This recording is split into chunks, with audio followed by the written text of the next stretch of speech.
Hello football fans, কালকে রাতে ইপিএলের মহা গুরুত্বপূর্ণ ম্যাচে ড্র করেছে লিভারপুল ও ম্যানচেস্টার সিটি। লিভারপুলের হোম গ্রাউন্ড অ্যানফিল্ডে 1-1 গোলে সমতা নিয়ে মাঠ ছেড়েছে ইংলিশ প্রিমিয়ার লিগের সবথেকে বড় এই দুটি ক্লাব। চলতি মৌসুম শেষে লিভারপুল ছাড়তে যাচ্ছেন ইউগ্রেন ক্লপ, তাতে পেপ গার্দিওলার সঙ্গে ক্লপের যে দীর্ঘ দ্বৈরথ সেটারও ইতি ঘটতে চলেছে। সেই হিসেবে ইংলিশ প্রিমিয়ার লিগে দুজনের দল কালই শেষবারের মতো মুখোমুখি হয়েছিল। তবে লিগের শেষ দেখায় ক্লপ ও গার্দিওলার মধ্যে কেউই জিততে পারেননি। অ্যানফিল্ডে ম্যানচেস্টার সিটির সঙ্গে 1-1 গোলে ড্র করেছে লিভারপুল।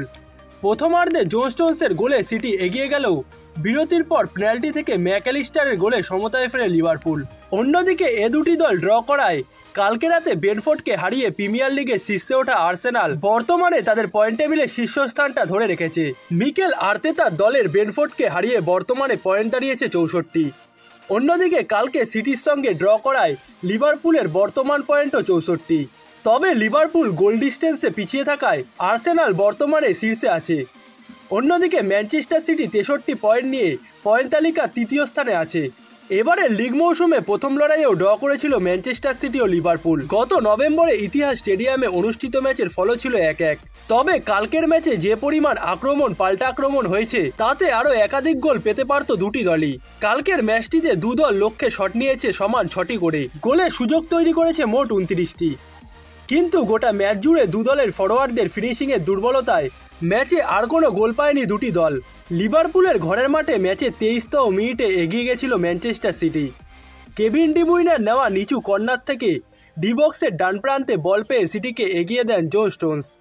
এ মৌসুমে সব প্রতিযোগিতা মিলিয়ে এটিই ছিল স্টোনসের প্রথম গোল এবং স্টোনসের গোলে এগিয়ে থেকে বিরতিতে যায় ম্যানচেস্টার সিটি। দ্বিতীয়ার্ধে লিভারপুল নিজেদের ঘরের মাঠে ম্যাচে ফেরার জন্য একের পর এক আক্রমণ করতে থাকে, যার ফলস্বরূপ ন্যাথান আকের এক ভুলের কারণেই ম্যাচটিতে ফেরার সুযোগ পেয়ে যায় লিভারপুল। ন্যাথান আকে বলের নিয়ন্ত্রণ ঠিকঠাক নিতে না পেরে ব্যাক পাস বাড়ান গোলকিপার এডারসনের উদ্দেশ্যে, কিন্তু বল এডারসনের কাছে পৌঁছানোর আগেই ডারউইন নুনেস বলটি পেয়ে যান। তিনি তখন এডারসনের সঙ্গে 1-1 পজিশনে চলে আসেন।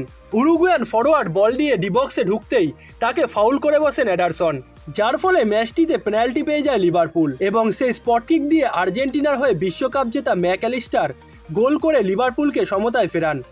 এরপর জয়সূচক গোলটি পেতে দুদলই একের পর এক আক্রমণ করে, কিন্তু 73তম মিনিটে ফোডেনের চেষ্টা ক্রসবারে আর 89তম মিনিটে ডোকুর শট পোস্টে লেগে ফিরলে সিটিকে হতাশ হয়ে মাঠ ছাড়তে হয়।